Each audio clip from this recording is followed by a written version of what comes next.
All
right. Good evening, everybody. Welcome to Late Night Crypto Talk. Bitcoin Brandon from Los Angeles, California.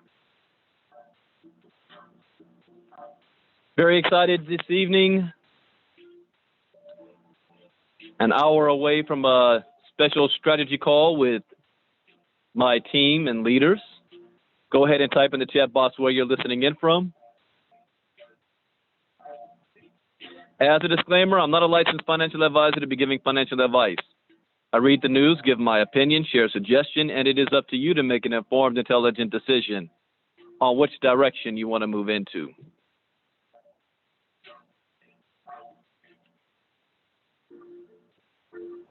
There's 4 rules I live by in the crypto space to have success. Rule number 1, education is key.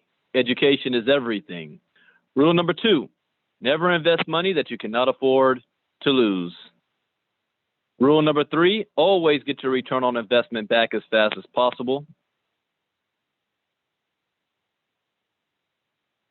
And rule number 4, where do you see yourself in 3 months, 6 months, a year from now? What are you willing to do to make that happen? Make a decision, find a vehicle, take action, stay focused, and do not get distracted. Now, following these rules is not going to guarantee you success, but it will at least minimize your risk, and that, ladies and gentlemen, is the most that we can ask for.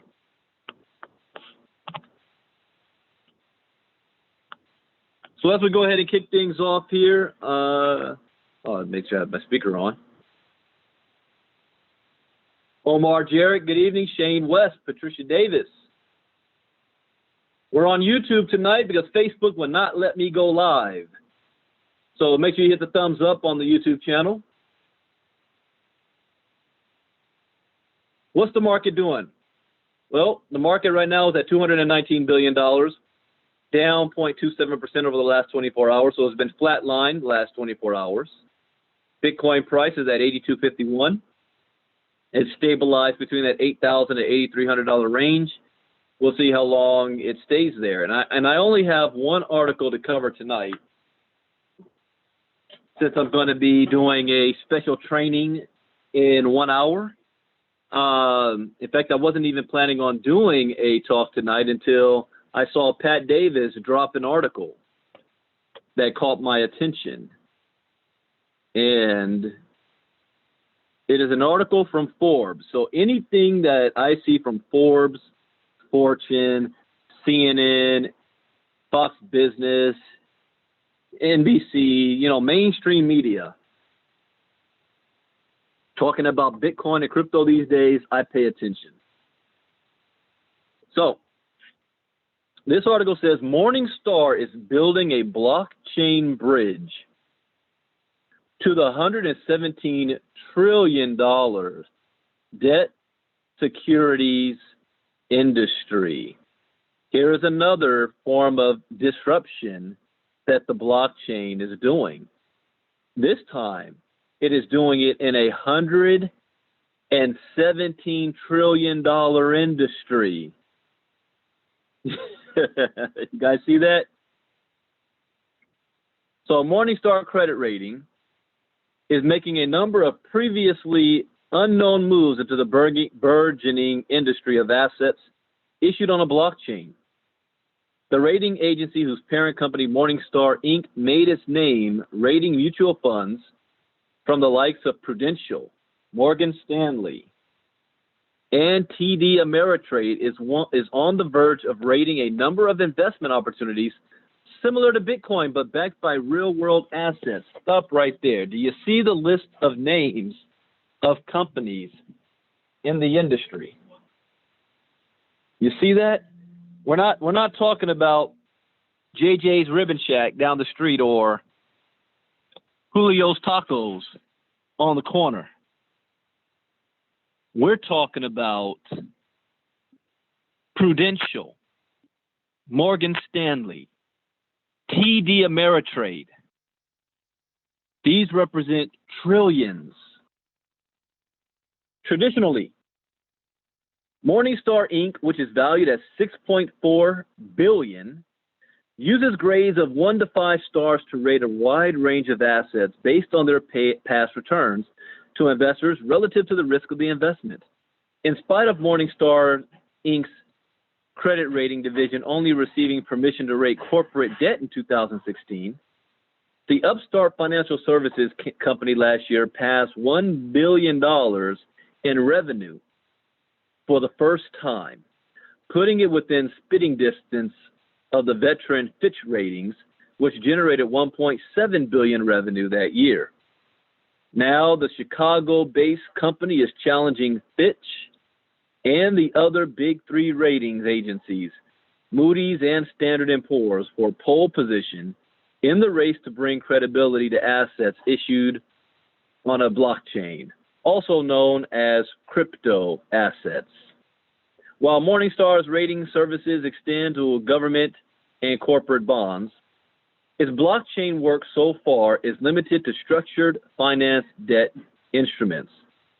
With a diverse set of clients, including a company that securitizes short-term small business loans on the Ethereum blockchain, a home equity security startup that uses a custom blockchain, and another that helps companies raise capital selling blockchain securities.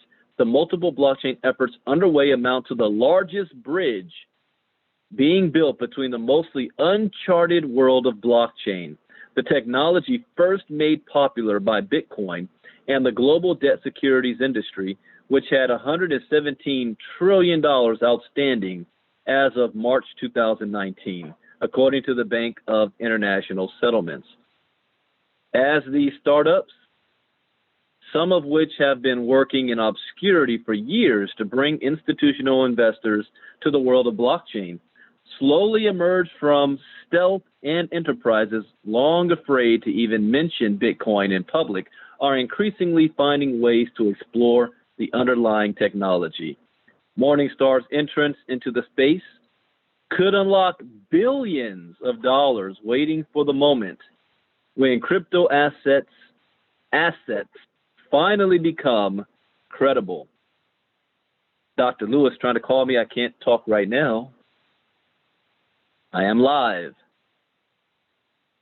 I'll shoot him a message letting him know I'm live because I can't actually speak. I called in this time. Let him know. Doing a live crypto talk. All right. So let me read that again. We're working very closely with a number of blockchain-oriented firms who are looking to issue debt instruments on a blockchain. Hey, what's going on, Chris? So Michael Brower, 48, who oversees the company's internal strategy, said, we're looking to see how we can also provide credit opinions, whether it's a credit rating or different types of credit data and credit analytics that accompany those debt instruments, and we're also looking to provide our services on a blockchain. Morningstar began its work with blockchain in June 2018, when Associate Director Jim Senegal published a 3-part series exploring how companies like Bank of America, Apple, and Walmart are using blockchain. So whenever I say blockchain is going to disrupt every single industry on the planet, and you're going to be involved in it, whether you like it or not, whether you believe it or not, whether you understand it or not, your opinion is irrelevant. This is how. Because people bank with Bank of America, they buy Apple phones, and they're shopping at Walmart. So whether you like it or not, you're going to be forced to be part of it. Then in September, Brower was approached for the first time by a blockchain startup looking to do business. San Francisco-based figure, which wanted to issue home equity loans on a blockchain. See, this is the stuff you got to pay attention to. Companies that want to utilize this technology, or companies that are starting up using this technology that you've never heard of before. That's the internet in the 90s. Amazon, eBay, Alibaba, Microsoft. These companies that didn't exist 15 years ago that are giants today. That's what I'm looking for. Those companies that's coming in the blockchain space that I can invest in. While S&P, Moody's, and Fitch have all come out in support of the potential savings and transparency that moving debt issuances to a blockchain could create, none have revealed projects with Morningstar's breadth and depth. In May, the company said in an email that it was in conversations with as many as 9 blockchain startups interested in doing everything from originating assets on a blockchain that could later be scrutinized to facilitating debt issuances to selling products to financial institutions that want to issue debt on a blockchain. I personally, and I'm not giving anybody advice, I will call up Morningstar and be like, how can I put $500,000 down on whatever you're doing? I don't care what you're doing. Here's $500,000. Put it somewhere. Importantly, the email also laid out a business rationale for getting into blockchain, explaining how a shared distributed ledger of transactions could directly connect lenders and borrowers without the need of custodians or trustees. Brower calls these activities rent-seeking, and that they charge a fee for a service increasingly being made redundant. Custodians charge between 25 and 500 basis points, depending on the complexity of the assets. Trustees charge an additional one-time acceptance fee, an annual trusteeship fee, and transaction fees resulting in an average between $50,000 and $150,000 in fees annually per deal. Really? I don't think blockchain startups are at the point where they would say they can eliminate the custodian, but they would like to start to chip away at some of the custodian's responsibilities, says Brower. I don't think anyone is pretending at this stage that they can eliminate the role of this trustee either, but they're starting to chip away at that too. Morningstar is working on 2 efforts designed to change the way debt securities are rated on a blockchain. The first will put Morningstar's system for rating bonds directly on the Ethereum blockchain and eventually on other blockchains. What about the green blockchain? Through technology called an oracle. Oracles move trusted data like a Morningstar rating or the London Interbank Offered Rate, for example, onto a blockchain in a secure way that ensures the rating isn't doctored, allowing it to be used as a term in a smart contract. Oracles are important because once such data is admitted to the blockchain, it's immutable. And any agreement that uses it can't be changed. In Morningstar's case, the company is building its smart contract oracle, or smart oracle, as Brower calls it, using a small team of existing employees. The oracle relies on third-party providers to convert business debt, say from convert business debt saved from a group of merchants looking to meet payroll into tokens similar to Bitcoins. What did I say this morning? There's a difference between tokens and coins. That businesses will be bringing out tokens. And what is that saying right here? In that, Pat, I said that this morning. I mean, this is like I never read this article before and proving what I said. The Oracle relies on third-party providers to convert business debt saved from a group of merchants looking to meet payroll into tokens similar to Bitcoin. In other words, every single major business will come out with their own token, and they're going to pay their employees in tokens. What did Supreme Court Justice Stephen Breyer say 2 years ago? Now, at some point, even companies and businesses will be paying their employees in Bitcoin or some form of crypto. What do I always say for those that are still skeptical? That one day you're going to be driving down the street and you're going to see Bitcoin ATMs all over the place. You're going to stop off in Starbucks to get your coffee, and they're going to say you can pay in crypto coins. That's already in the works right now. And last, you're going to go into your job, and your employer is going to say, we're now paying your salary or commissions in crypto. All of this is coming to fruition. I wasn't prophesizing. I wasn't, trying to put any guess. I was giving you a spoiler alert. It's already a done deal. And now you're starting to hear about it. The securitized tokens are then dispersed to investors via a smart contract with the terms of the investment, the public addresses of the investors, and the Morningstar rating all living together on the blockchain, as Brower puts it.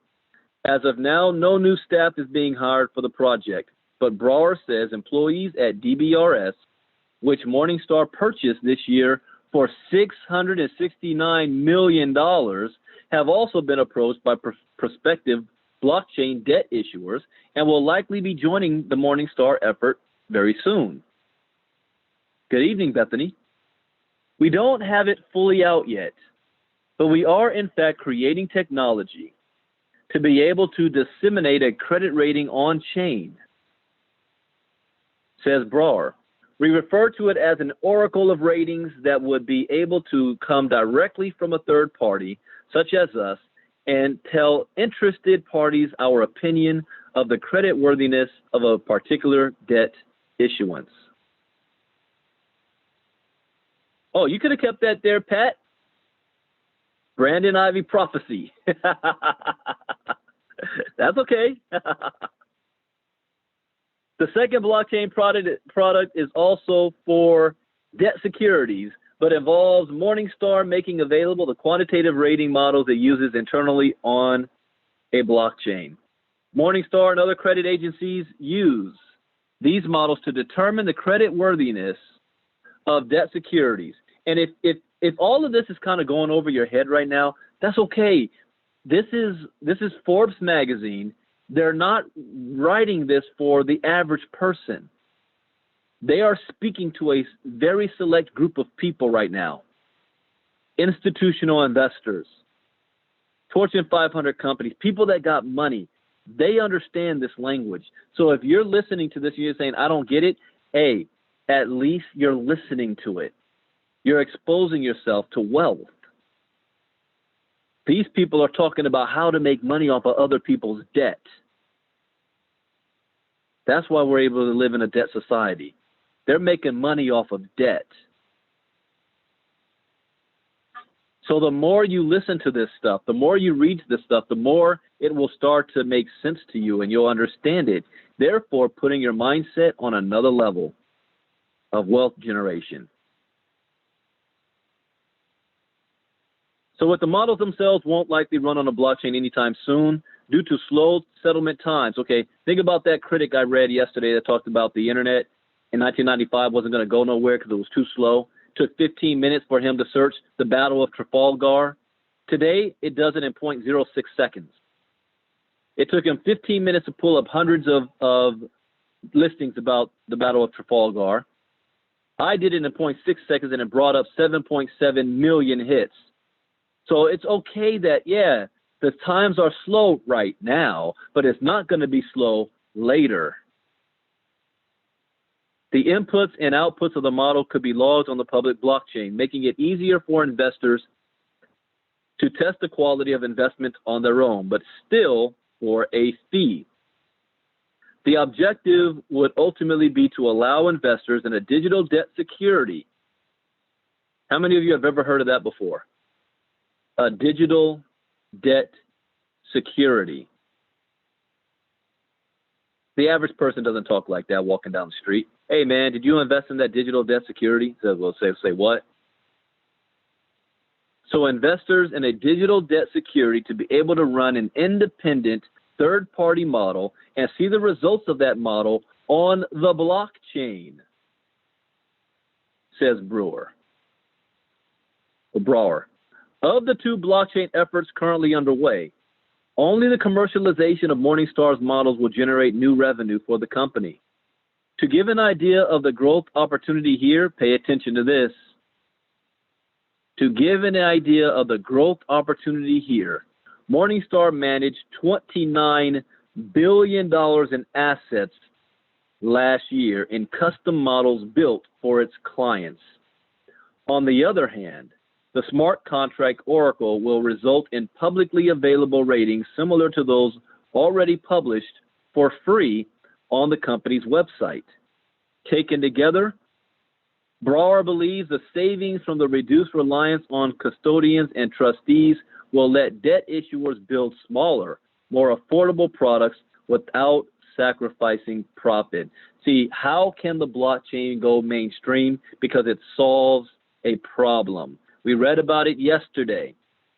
For transactions, for example, $25 trillion were done in transactions using credit cards last year. $25 trillion. The credit card companies were charging 2 to 2.5% on every transaction. The blockchain would eliminate 75% of those transaction fees. So what company in their right mind wouldn't want to save 75% on fees? Now we're seeing in another aspect here that the blockchain is going to allow them to be able to reduce their fees and save their profits. So they'll be able to build smaller and more affordable products without having to sacrifice profits. If you can make it more efficient, you may need less scale to issue a debt issuance in a profitable manner, says Brouwer. So you can perhaps issue smaller securitizations that meet your profitability requirements. Guys, this is why education is so important, because it allows you to understand this stuff. I just saw this article 5 minutes before I went live. And your education, you're going to be able to break this stuff down, not just read the words. You got to understand what you're reading. And I'm here to help break it down for those that don't get it. I'm breaking it down for you. So Brouwer estimates that the Smart Oracles project could be ready as soon as the end of this year, but that the blockchain modeling project might not be ready for action until the end of 2020. You know, there's another guy I call the Oracle named Rob Harris. And he said something to me the other day, last week, or 2 weeks ago, that he believes it's going to be the year 2021 where stuff pops off. The year 2021. We're not even in 2020 yet. And what does this guy say right here? By the end of 2020. Along the way, Morningstar analysts on the other side of a locked door from Brouwer's New York desk would have to craft a methodology that complies with U.S. SEC regulations. It remains to be seen if the ratings agency's existing methodology is sufficient or if an enhanced blockchain methodology will need to be developed. If a new methodology is required, it will have to be submitted for public comment. The comments will have to be evaluated, and a number of committees, as well as Morningstar's board of directors, would have to approve it.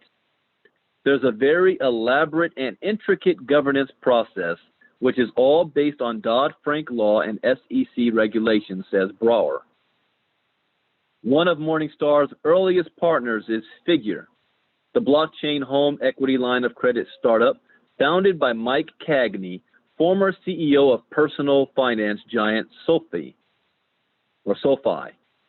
After their first meeting at the ABS East Conference on structured finance in 2018, the companies partnered with the Kroll Bond Rating Agency to write a paper on the impact of blockchain on credit ratings. I want to get my hand on that. The role of the impact of blockchain on credit ratings, concluding that tracking investment products on a blockchain would make data more reliable and increase transparency while reducing the actual costs to rating agencies. A white paper published by Figure earlier this year estimates that moving the securitization process to a blockchain, here we go, could save investors $90 billion annually in lower origination costs, lower deal costs, improved liquidity, and more efficient ratings. Stop right there. $90 billion annually? The entire crypto market cap is only $219 billion. Do you realize how big this number is going to be when the institutional guys start to play ball? They already know they're going to have $90 billion in savings. This market cap is going to be in the trillions. Trillions. And Chris is right. It's not about Bitcoin. It's about the blockchain.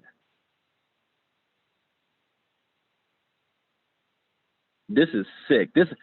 Somebody said, Brandon, you think you're just puffing up bad air? You talking about you're going to be a billionaire one day? I'm playing in a multi-trillion-dollar sandbox. Just the scraps can get me $1 billion. That's all I'm going to say on that. I got a plan. And most importantly, executing that plan. It ain't going to happen overnight. I have a 10-year plan. Come talk to me when I hit 50. Come talk to me before I hit 50. $90 billion annual and lower origination costs, lower deal costs, improved liquidity, and more efficient ratings. In addition to working on the report, you know what? I might have to change my name later. Not Bitcoin Brandon. I'll keep the BB, but call it Blockchain Brandon. In addition to working on the report with Morningstar in May, Figure secured a $1 billion line of credit from financial services company Jefferies and WSFS Bank, raised $115 million venture capital from DST Global and others, and an additional $20 million by selling its hash token to investors and potential early adopters. The company is already lending on average $85 million a month. What? Who are they lending that money to? You guys? You guys getting $85 million a month in loans? No, they loan it out to themselves, their buddies, their friends. $85 million a month via its custom provenance blockchain, which requires the hash token to operate. Hash token. Hash. Hold up. Let's do some research here. I've never heard of this. There it is. Hash. It's ranked 1,621 on the market cap. It's worth right now. Yeah, okay. Look what happened here. It's worth right now 0.0004 cents, but it's up 23% over the last 24 hours. When did this article come out? Well, I don't want to go up. I'm going to lose my place. October 1st. So it came out today. So since this article came out, it's talking about hash in Forbes. people that's reading it did exactly what I did, looked it up. It's up 23%. Where can you buy this at? Show me exchanges. eToro, no, not even on those. Crex 24. This is the only exchange you can buy this on. And it's worth less than, wow, it's worth less than a freaking peso. Hash, and you can only buy it, you can only use Bitcoin to buy it. Last traded 3 hours ago. Volume 6.46 million. Man, I got to put this one on my alert. Imagine this hash going on to the bigger exchanges later, and you buy a gang of it at less than half of a penny, and all of a sudden this sucker goes up. How many coins could you buy it with that? And next thing you know, the sucker goes to 50 cents. Really? Forbes is talking about them. Maybe afford to throw some ducats at that. So the company is already lending on average $85 million a month via its custom provenance blockchain, which requires the hash token to operate. Figure recently passed. So think about this, guys. Somebody's going to make a whole lot of money off of what I just said. And as a disclaimer, I am not giving financial advice.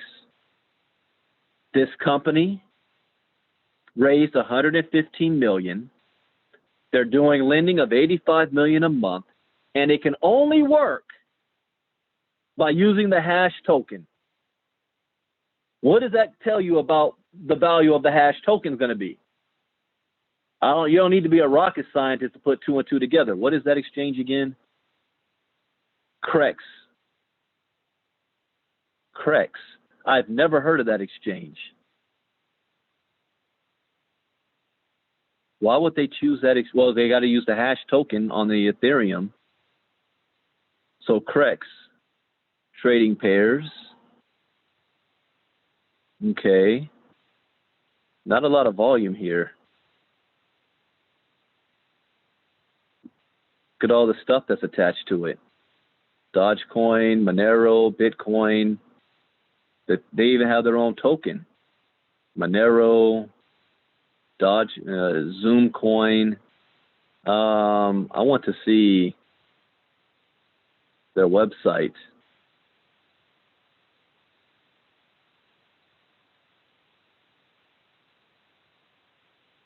Hey, I'll throw $10 at it. Start trading in markets. Register.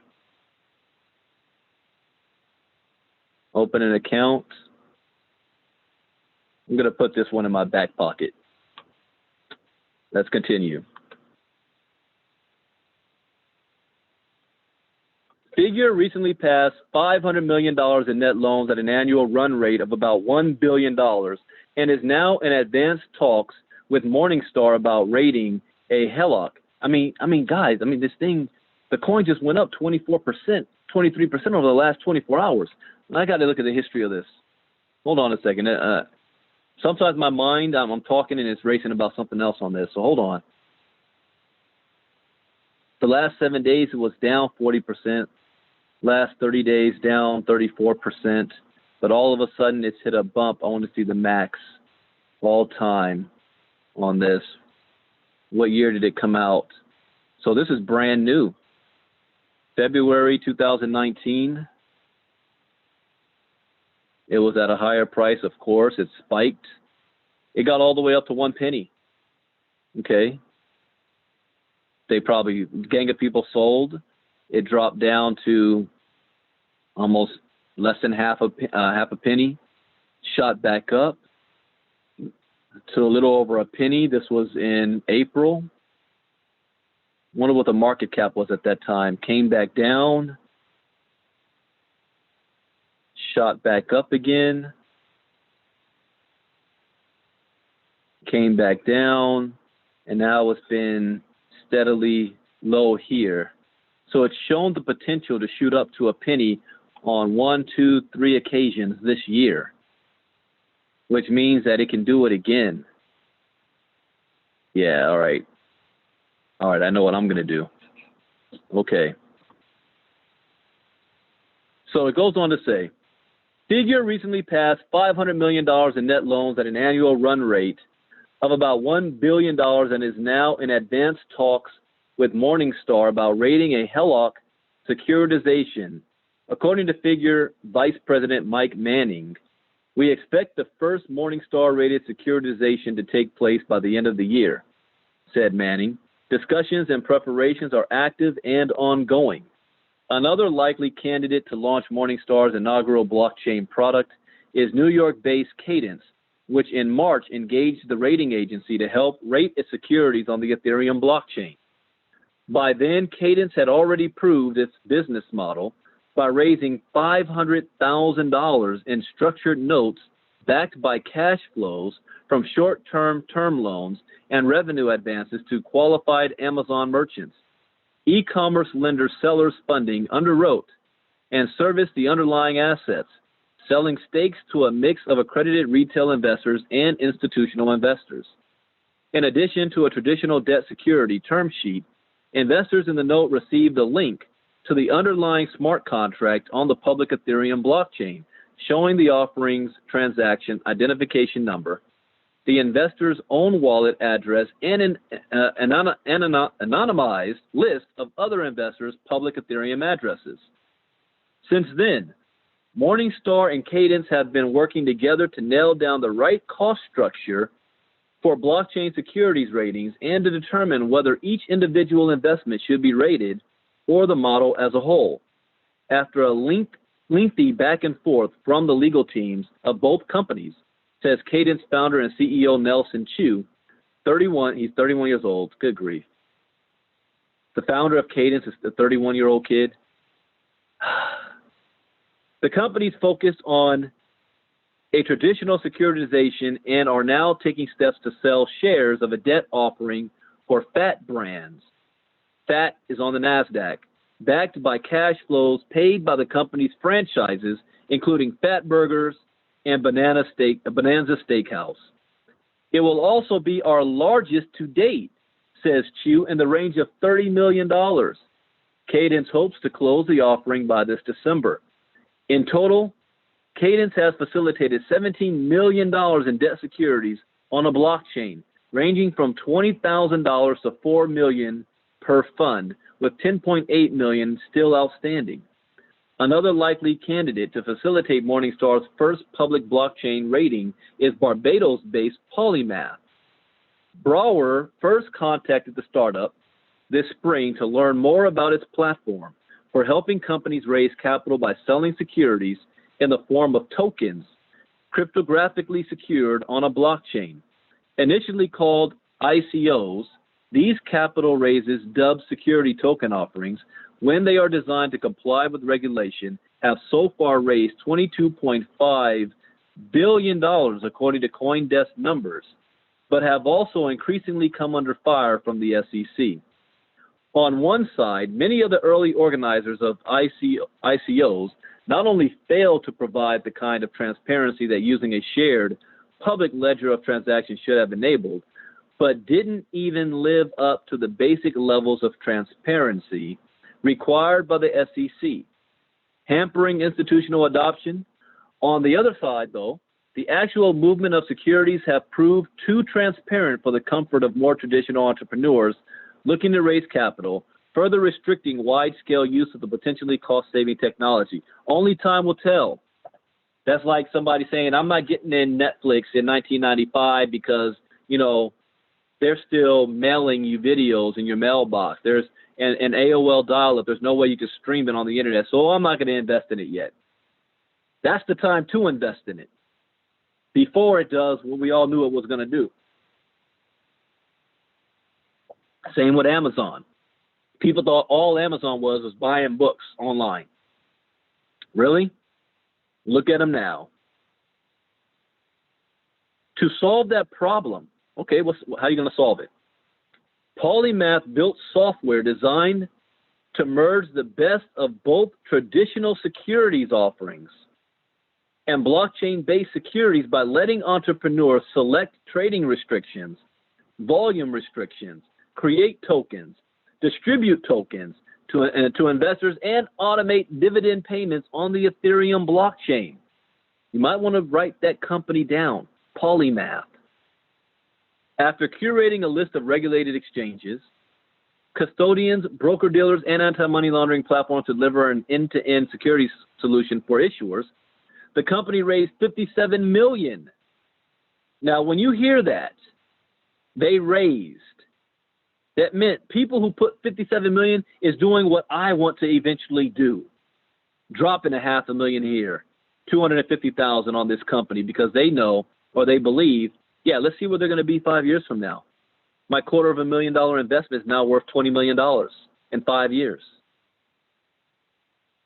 Or how much was that one guy from Apple? He owned 10% of Apple and sold it for $800. $800. 10% of Apple. Well, I don't remember I just know it was multiple billions he would have had. Multiple billions he sold for $800. So this company raised $57 million in exchange for Poly tokens. What? Hold up. Poly tokens.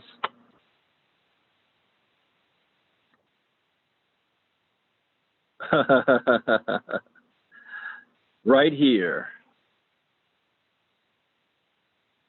Let's take a look. It's ranked. What is this rank? 189. It's worth 2 cents right now, 2.6 cents. It is up 0.1% last 24 hours. Let's see this history.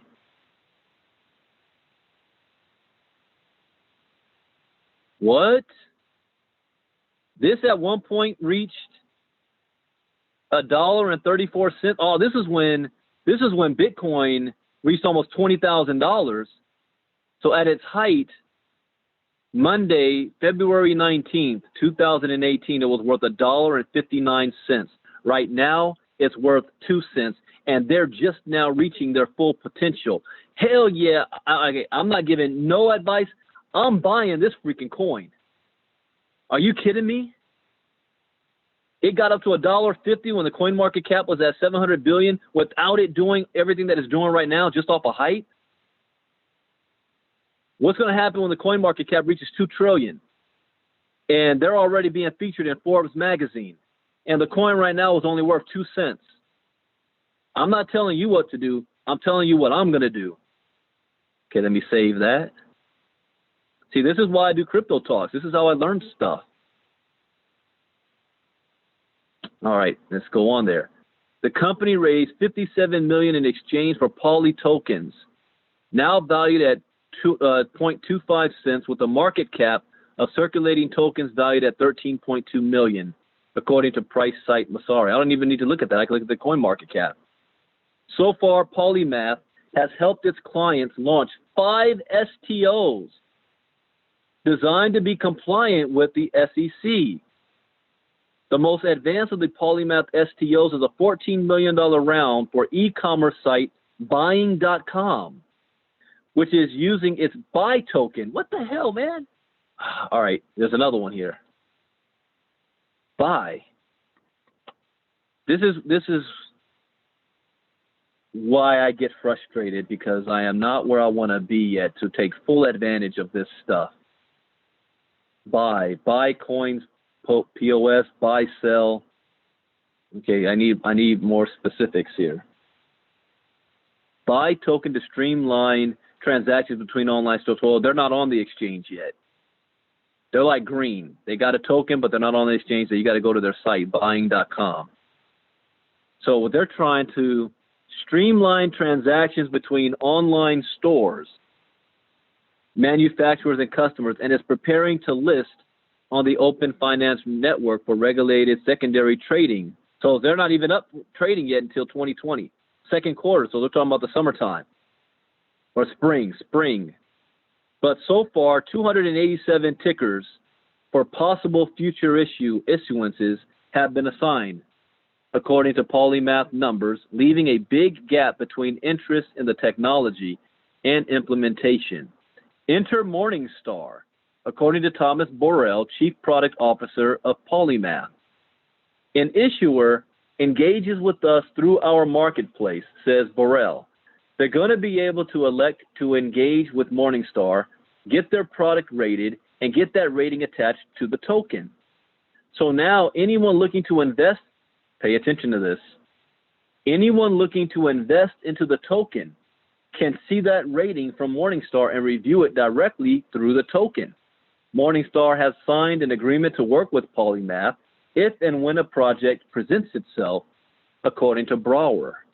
Oh, this is a gold mine right here. I'm saving this. Pat Davis, you did good with this. I see 3 investment opportunities, possibly more, that I can get on immediately. And that's what I'm going to do before I go to bed tonight. I'm not saying that's what you need to do. Do your own research, do your own history, read this article yourself. So thank you, Pat, for posting that article. I hope you guys learned something new. I certainly did. Saw some opportunities there. Tonight, in about 30 minutes, I will be holding our strategy session with our economics team on what we're going to do to get ready for Ripple 2 and blow this thing up out the water. I've been a caged animal for 18 months. I'm ready to run. So if you are in economics and you don't know about the meeting tonight, shoot your referral, whoever brought you in, a message, ask for the link, or send me a message, ask for the link. I already sent an email out to the people who are supposed to be in it. This is not for the public. This is not a presentation. This is not a recruiting thing. We're only going to go over some new things in the back office and strategy on how to launch so that you have time to have a good Christmas this year and sprint into 2020. That's what I'm going to talk about. For those that want to take advantage, this ain't for the looky-loos because I'm not holding nobody's hand. This is for those that want to run with me. All right, with that, I hope you guys learned something new. I did. I'll see you, those of you that's going to be on that in the next 20 minutes. And then I'll do Crypto Talk tomorrow morning. So God bless. Good night. Bye-bye.